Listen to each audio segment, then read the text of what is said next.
Session 2021-22 में सभी का स्वागत है। देखते हैं हमारे टीचर्स की टीम ने क्या आप लोगों के लिए तैयार किया है। बने रहिए कमल एकेडमिक कोच पे और अपने बच्चों की पढ़ाई पे बिल्कुल लापरवाही ना बरतते हुए हमारे टीचर्स के प्रयासों को साथ दीजिए अपना, जिससे कि पढ़ाई प्रॉपरली हो सके। आइए देखते हैं आज क्या पढ़ने वाले हैं। Good morning student. Today we are going to start first lesson in geography. The name of this lesson is the earth and sky. In this lesson we will be learn about watching the night sky, constellations, solar system, the number of planets, the moon, human made satellite, the first Pluton or dwarf planet Pluto, asteroid, meteors or meteorites, galaxy and universe. Let's start the chapter. दिन के समय हमें natural object सन के अलावा कई अन्य चीज़ें जैसे क्लाउड्स, बर्ड्स, एरोप्लेन्स ये भी दिखाई देते हैं। हम सन को डायरेक्ट आइज से नहीं देख सकते क्योंकि ये हमारी आइज़ को बैडली हर्ट करता है। रात के समय हमें थाउजेंड ऑफ स्टार्स के अलावा मून भी आसमान में दिखाई देता है। वॉचिंग द नाइट स्काई, हमें साल में कई क्लियर नाइट्स जो हैं दिखाई देती हैं। जब सनसेट हो जाता है तो डार्कनेस हो जाती है, अंधेरा छा जाता है और तब कई शाइनिंग ऑब्जेक्ट आसमान में दिखाई देते हैं। कुछ ब्राइट होते हैं और कुछ डिम होते हैं। ज़्यादातर इनमें कुछ जो हैं ट्विंकलिंग करते हुए दिखाई देते हैं। वे स्टार्स होते हैं जो ट्विंकलिंग करते हैं। बहुत ही ज़्यादा केयरफुल और ज़्यादा समय तक देखने के बाद हम ये फाइंड करते हैं कि कुछ जो हैं उसमें ट्विंकलिंग नहीं करते हैं। वे बिना टिमटिमाए हुए ग्लो करते हैं। वे प्लैनेट्स होते हैं। आपने आसमान में मून को भी डिफरेंट टाइम्स में, डिफरेंट पोजीशन में और डिफरेंट शेप्स में नोटिस किया होगा। फुल मून 28 डेज़ में केवल एक ही बार दिखाई देता है। इसका शेप दिन प्रतिदिन घटता जाता है। इसके टाइमिंग्स भी डिक्रीज़ हो जाती है और इसकी पोजीशन भी चेंज हो जाती है और 14 दिन के बाद ये इनविजिबल हो जाता है। हम इसे न्यू मून नाइट और नो मून नाइट और अमावस्या भी कहते हैं। उसके बाद ये दिन प्रतिदिन बढ़ता जाता है और ये 14 डेज़ के बाद फुल मून हो जाता है। इसे ही हम फुल मून नाइट या पूर्णिमा कहते हैं। दिन के समय हमें ये सभी ब्राइट ऑब्जेक्ट दिखाई नहीं देते क्योंकि सनलाइट इतनी ब्राइट होती है जिससे ये इनविजिबल रहते हैं। सन, मून और जितने भी शाइनिंग ऑब्जेक्ट हैं जो नाइट में हमें दिखाई देते हैं वे सभी सेलेस्टियल या हेवनली बॉडीज़ कहलाते हैं। स्टार्स, ट्विंकलिंग शाइनिंग ऑब्जेक्ट जो नाइट में हमें दिखाई देती हैं उन्हें हम स्टार्स कहते हैं। इनफैक्ट ये इतने स्मॉल नहीं हैं जितने हमें ये दिखाई देते हैं। ये इतने छोटे हमें इसलिए दिखाई देते हैं क्योंकि ये हमसे बहुत बहुत दूरी पर हैं। स्टार्स बर्निंग गैसेस की ह्यूज बॉल्स होती हैं जो कि बहुत ज़्यादा हीट और लाइट इमिट मीन्स निकालती हैं। ये बिल्कुल सन की तरह ही होते हैं। हम इनकी हीट और लाइट को महसूस नहीं कर पाते हैं क्योंकि ये हमसे बहुत अधिक दूरी पर हैं। सन भी एक स्टार ही है। सन हमें इतना बड़ा दिखाई देता है क्योंकि अर्थ इसके बहुत ज़्यादा करीब है अदर स्टार्स के। स्काई में बहुत अधिक स्टार्स हैं। Now we will be discuss about the constellation. आकाश में चमकीले तारों का समूह जो कोई आकृति बनाता है या कोई कैरेक्टरिस्टिक पैटर्न बनाता है और एक साथ चलते हुए नज़र आते हैं उन्हें हम कॉन्स्टेलेशन कहते हैं। एंशियंट सिविलाइजेशन के लोगों ने उन्हें किसी एनिमल, पर्सन, मिथिकल बीस्ट का जिम्मेदार ठहराया और बनाया जिससे उन्हें ईजीली याद रखा जा सके। There are about 88 constellations known till date. कुछ कॉन्स्टेलेशन को हम अपनी नेक्ड आई से भी आइडेंटिफाइड कर सकते हैं, लेकिन हमें उनका अपीयरेंस पता होना चाहिए, जैसे कि वो कैसे दिखाई देते हैं और उनकी पोजीशन क्या है, वे स्काई में कहाँ मिलते हैं। कुछ इजीली आइडेंटिफाइबल जो कॉन्स्टेलेशन है वो हैं Ursa Major, Ursa Minor, Orion etcetera. The best known group of star is the Big Dipper और बृहद सप्तऋषि। बिग डिपर में 7 ब्राइट स्टार्स होते हैं जिनमें 3 जो हैं वो हैंडल या आर्क जैसा शेप बनाते हैं और बाकी के 4 एक बॉल शेप बनाते हैं।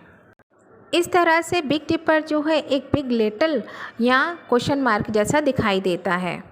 यह शब्द बिग डिपर जो है वो डिपर शब्द से लिया गया है, जिसका एशियन टाइम में पानी पीने के लिए यूज़ होता था। इसका अर्थ होता है लार्ज स्पून।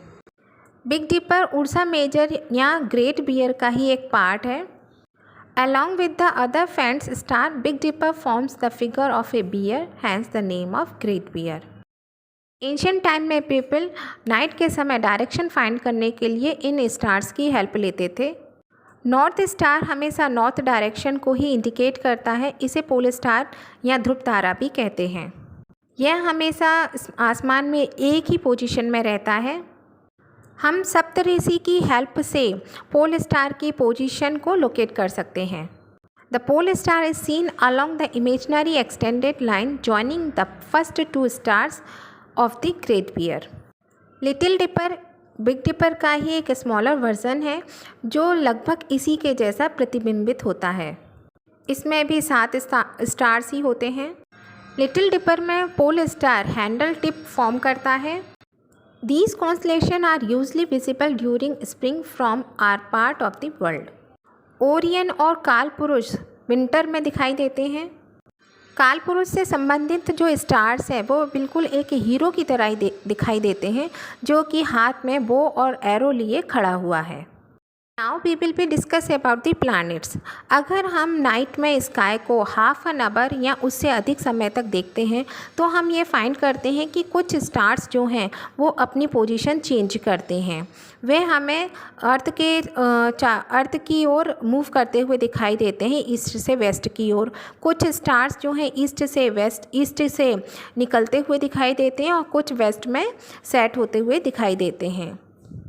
अगर आप केयरफुली ऑब्ज़र्व करते हैं तो आप फाइंड करते हैं कि 5 स्टार्स जैसे ऑब्जेक्ट की रिलेटिव पोजीशन मीन सापेक्ष स्थिति को छोड़कर उनकी सापेक्ष स्थिति नहीं बदलती है, जो नेक्ड आई को दिखाई देती है और जो बिना टिमटिमाए आकाश से यात्रा करते हैं।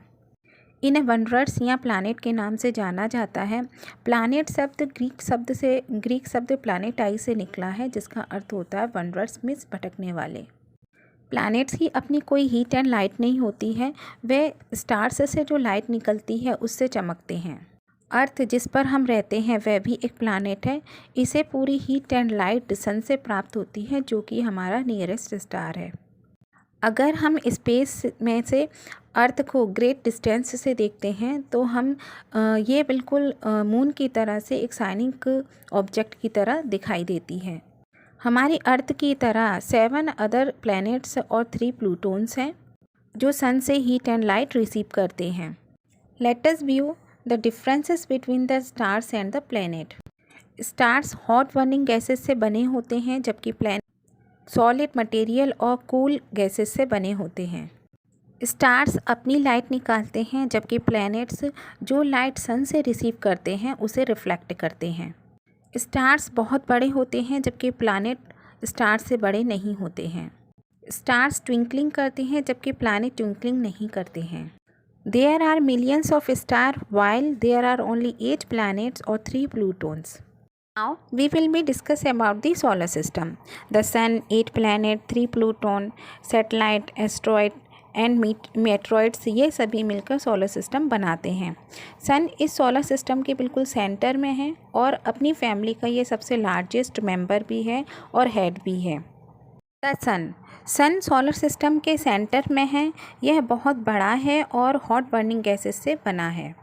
यह सोलर सिस्टम को बांधने वाली पुलिंग फोर्स प्रोवाइड करता है। सन सोलर सिस्टम में हीट एंड लाइट का अल्टीमेट सोर्स है। सन की सरफेस का टेम्परेचर लगभग 6000 डिग्री सेल्सियस है, जो इंटीरियर में 20 मिलियन डिग्री सेल्सियस बढ़ जाता है।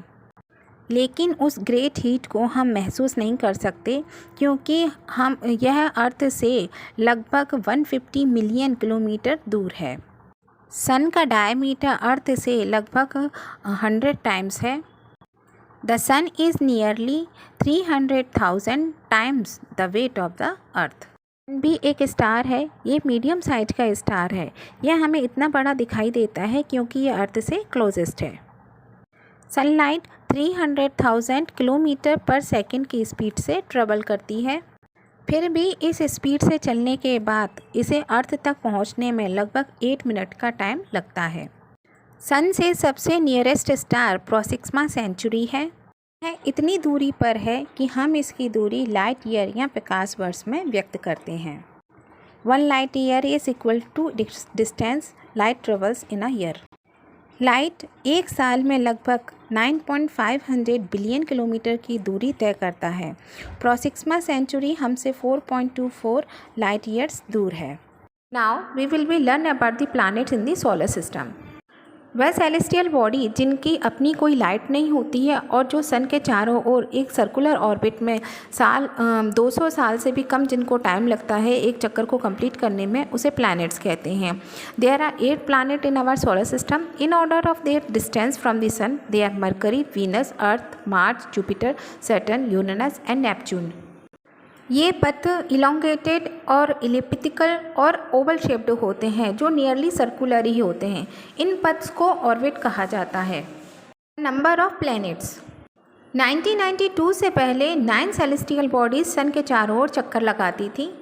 1992 में 9 बॉडीज़ के अलावा सेवरल अदर सेलेस्टियल बॉडीज़ को सन के चारों ओर हाईली टिल्टेड ऑर्बिट में चक्कर लगाते हुए देखा गया था। 23 अगस्त 2006 में इंटरनेशनल एस्ट्रोनॉमिकल यूनियन ने इन सभी बॉडीज़ को जो सन के चारों ओर चक्कर लगाती हैं उन्हें रिक्लासिफाइड किया। उन्होंने एक न्यू पॉइंट ऐड किया कि प्लैनेट की डेफिनेशन वही है जो सन के चारों ओर चक्कर लगाने में जिसे 200 ईयर्स से ज़्यादा का समय ना लगे। तो जो 9th सेलेस्टियल बॉडीज़ थी प्लूटो, उसे 248 ईयर्स का टाइम लगता था, तो इसे अब प्लैनेट नहीं क्लासिफाइड किया गया है। Now there are 8 planets Mercury, Venus, Earth, Mars, Jupiter, Saturn, Uranus and Neptune हैं जिन्हें सन के चारों ओर चक्कर लगाने में 200 ईयर्स से भी कम का टाइम लगता है। देयर आर 3 प्लूटॉन्स जो सन के चारों ओर हाईली टिल्टेड ऑर्बिट्स में अत्यधिक झुकी हुई ऑर्बिट्स में कक्षाओं में सन के चारों ओर चक्कर लगाते हैं। प्लूटो, सीरीज, जीना। इन्हें 200 ईयर्स से भी अधिक का समय लगता है। ये सभी प्लैनेट सन से डिफरेंट डिस्टेंस पर प्लेस्ड हैं, इसलिए ये एक दूसरे से टकराते नहीं हैं। सन का फोर्स ऑफ ग्रेविटी भी उन्हें अपने रेगुलर पथ में होल्ड करके रखता है। ग्रेविटी वह फोर्स होता है जो एक बॉडी को दूसरी बॉडी से अट्रैक्ट करके रखता है। सन का मास और वेट बहुत अधिक है, तो इसका फोर्स ऑफ ग्रेविटी सभी प्लैनेट्स के मूवमेंट को कंट्रोल में रखता है। प्लैनेट्स का मास और वेट अलग अलग होता है। वे डिफरेंट मटेरियल से भी बने होते हैं। वह प्लैनेट्स जो सन के क्लोज़र हैं, mercury, Venus, earth and Mars हैं, ये रॉकी प्लैनेट्स हैं। 4 फार्थेस्ट मीन्स दूर के प्लैनेट्स हैं, Jupiter, Saturn, Uranus and Neptune. ये कूल गैसेस से बने होते हैं।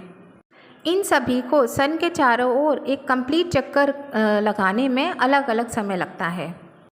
वह ऑर्बिटल मूवमेंट जो ये प्लैनेट सन के चारों ओर चक्कर लगाते हैं उसे रेवोल्यूशन कहते हैं।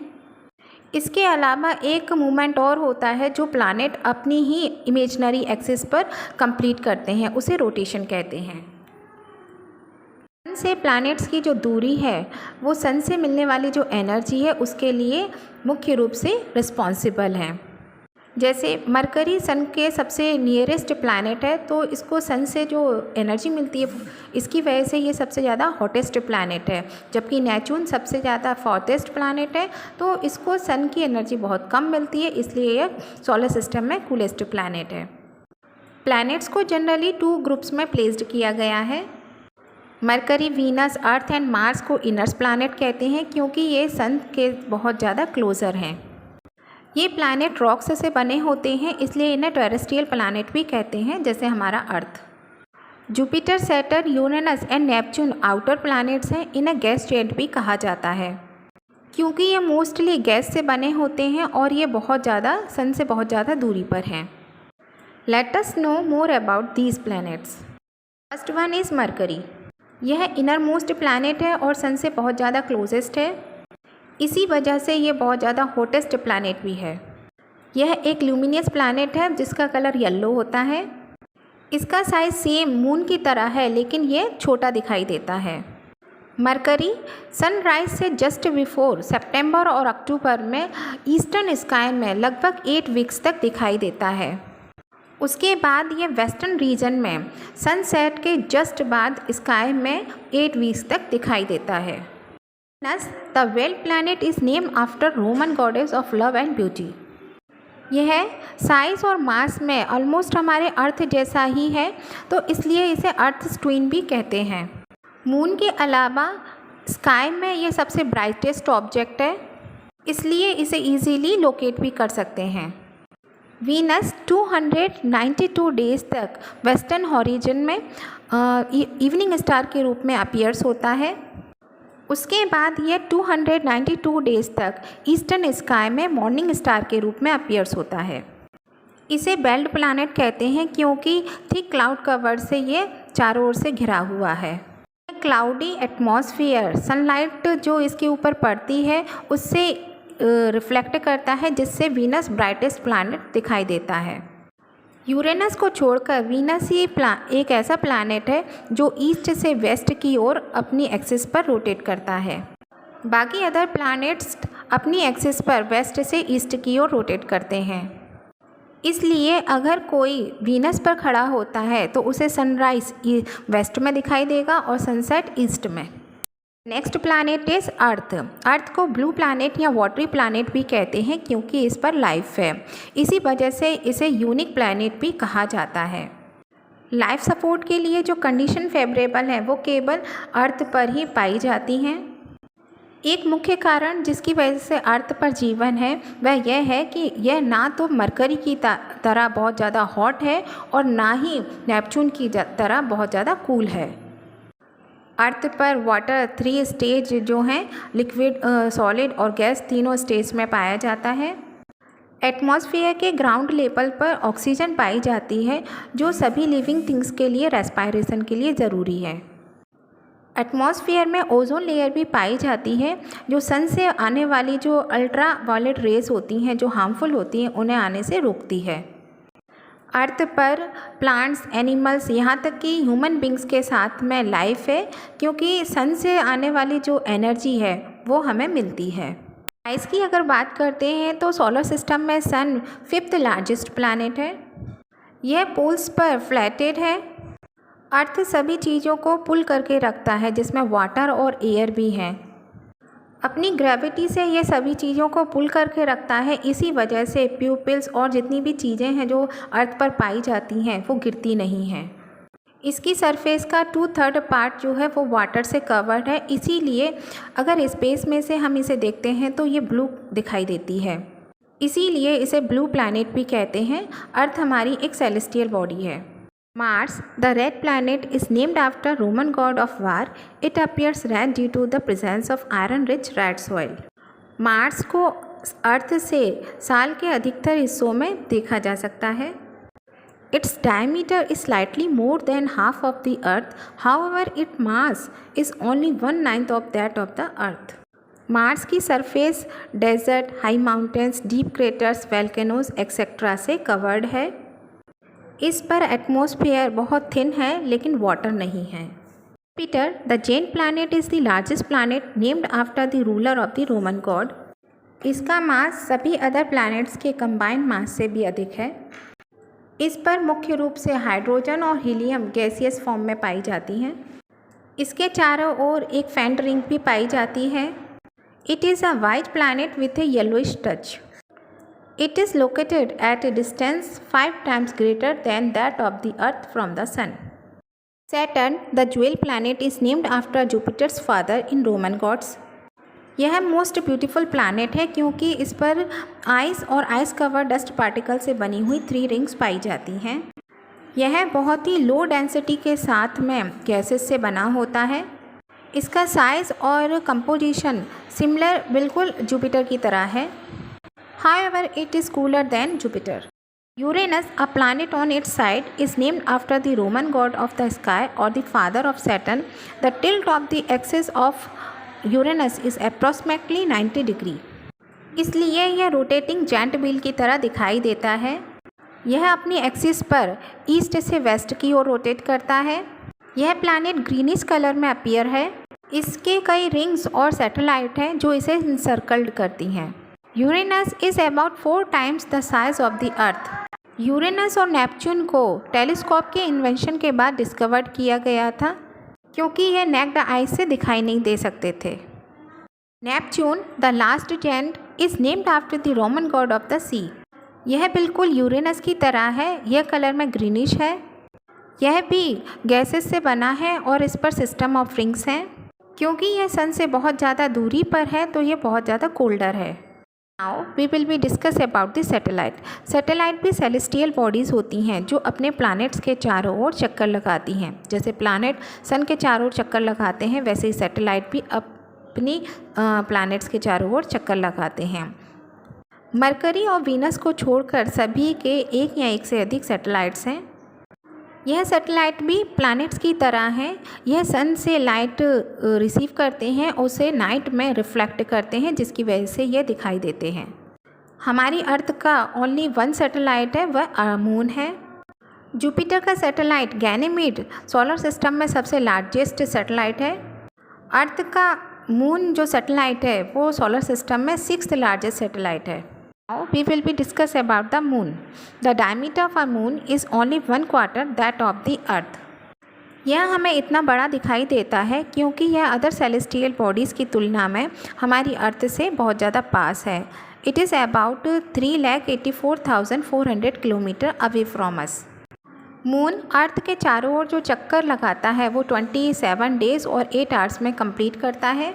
उसे सेम इतना ही समय अपनी रोटेशन पर एक चक्कर कंप्लीट करने में लगता है।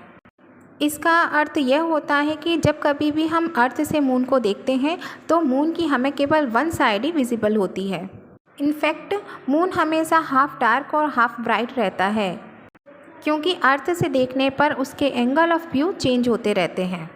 जैसे न्यू मून पर मून का डार्क हेमिस्फीयर अर्थ को फेस करता है, जबकि फुल मून पर मून का ब्राइट हेमिस्फीयर विजिबल होता है। जीवन के लिए जो कंडीशन फेवरेबल होनी चाहिए वो मून पर नहीं है। इस पर वाटर और एयर भी नहीं है। इसकी सरफेस पर माउंटेन्स, प्लेन्स और डिप्रेशंस हैं। These too cast shadows on the moon's surface. जब फुल मून दिखाई देता है तब हम इस शैडोज़ को ऑब्जर्व कर सकते हैं। The temperature on the surface of the moon reaches as high as 117 degrees Celsius at midday and falls to -162 degrees Celsius at midnight. Human made satellite एक आर्टिफिशियल बॉडी है। इसे साइंटिस्ट द्वारा design और fabricated किया जाता है universe से information लेने के लिए और कम्युनिकेशन के लिए। इसे एक रॉकेट द्वारा ले जाया जाता है और अर्थ के चारों ओर एक ऑर्बिट में इसे प्लेस्ड किया जाता है। यह अर्थ के चारों ओर चक्कर लगाता है जैसे नेचुरल सैटेलाइट मून लगाता है। इसे आर्टिफिशियल सैटेलाइट कहते हैं। Some of the Indian satellite in space are INSAT, IRS, EDUSAT etcetera. The first pluton और dwarf planet Pluto. It was named after the Roman god of the underworld. यह solid rocky material से बना है। It looks as a small pale yellowish point when seen through a telescope. It is almost 40 times further from the sun than the earth. इसीलिए यह बहुत ज़्यादा cold है। Its orbit is highly elongated and cuts through that of the planet Neptune. इसे सन के चारों ओर एक revolution complete करने में 247.68 ईयर्स का टाइम लगता है और अपनी एक्सिस पर यह जो रोटेशन करता है वो 6.39 डेज़ में कंप्लीट करता है। एस्टेरॉइड भी प्लैनेट्स जैसी स्मॉल बॉडीज़ होती हैं जो सन के चारों ओर चक्कर लगाती हैं। Each asteroid possess its own orbit around the sun, इसीलिए इन्हें प्लैनेटॉइड्स या माइनर प्लैनेट भी कहते हैं। The orbit of all the asteroids are spread over a long distance more than 550 million kilometers, forming a band called the asteroid belt that lies between the orbit of Mars and Jupiter.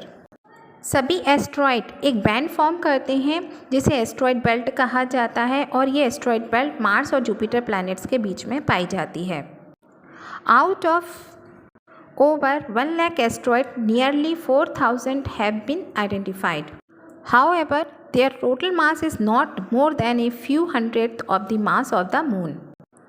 यह माना जाता था कि asteroid planets का एक part होते हैं जिनका जन्म किसी धमाके के बाद में हुआ था.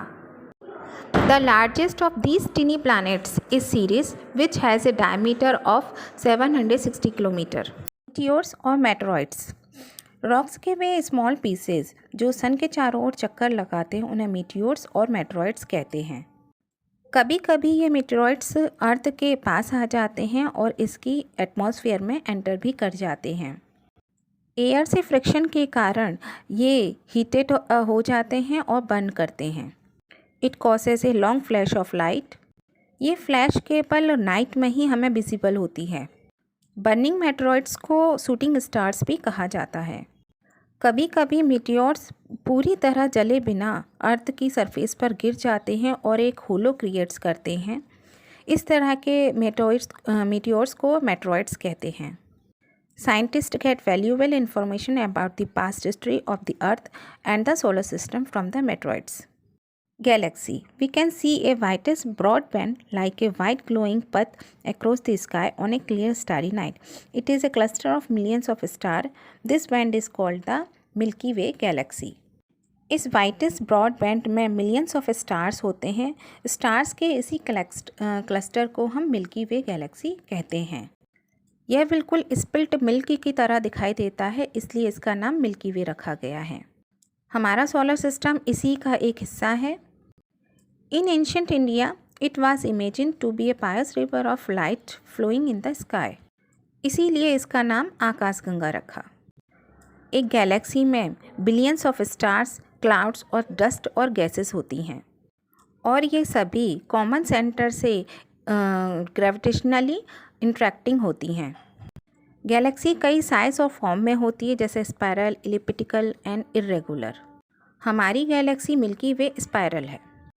The closest galaxy to our galaxy is Andromeda, which is 4 light years away. Universe. We use the word universe to mean everything that exists in space. Universe में ब्रह्मांड को डिफ़ाइन करना बहुत ही ज़्यादा डिफ़िकल्ट है क्योंकि ये बहुत ही विशाल है. Scientist are still trying to find out more and more about it. Billions of galaxies से मिलकर यूनिवर्स बना है. If drawn to scale, our galaxy does not even get a point size in the universe. Similarly, our solar system does not even get a point size in our Milky Way galaxy drawn to scale. जैसे large scale में एक point होता है, उसी तरह से इस पूरी गैलेक्सी में हमारा अर्थ भी एक स्मॉल सा पॉइंट है. और अगर अर्थ का हम स्केल ड्रॉ करते हैं तो हमारी जो सिटी है वो उसका भी बहुत लिटिल पॉइंट है. So student, this is the chapter of the earth and sky. Hope you will understand this well. Thank you. Have a nice day.